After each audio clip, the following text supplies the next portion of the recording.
Alright, let's be honest. Life advice is everywhere: books, social media, successful people sharing their so-called secrets to success. It sounds great, but let's face it, not all advice is actually helpful. In fact, some of it might be holding you back instead of helping you move forward.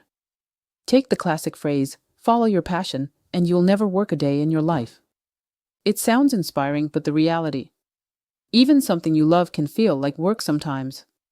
And not every passion is something you can turn into a career. Studies show that only 14% of people who follow their passion actually end up making a living from it. Look at Steve Jobs. People often say he built Apple by following his passion, but that's not true. His original passion was calligraphy. It had nothing to do with technology. But he developed skills in business and design, and only later did he connect his interests to what he was good at. A better approach. Develop valuable skills first, and then find ways to bring your passion into what you do. And what about just think positive? Sure, having a positive mindset is important. But pretending that everything is fine when it isn't. That's not positivity, it's avoidance. No amount of wishful thinking will fix a problem if you don't take action.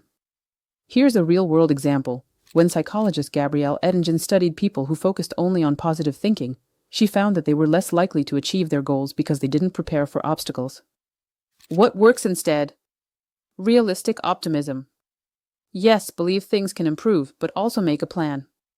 Hope alone won't change your life, action will. And then there's the famous saying, quitters never win, and winners never quit.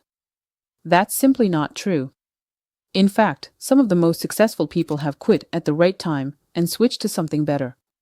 Take Walt Disney. His first company failed, and he had to shut it down.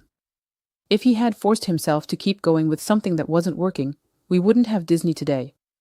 Success isn't about never quitting, it's about knowing when to change direction. So maybe it's time to stop following advice just because it sounds good. Take action, develop real skills, and don't be afraid to adjust your path when needed. Now, I'd love to hear your thoughts. What's a piece of advice you once believed in but later realized wasn't helpful? Let me know in the comments, and if this message resonated with you, share it with someone who might need to hear it.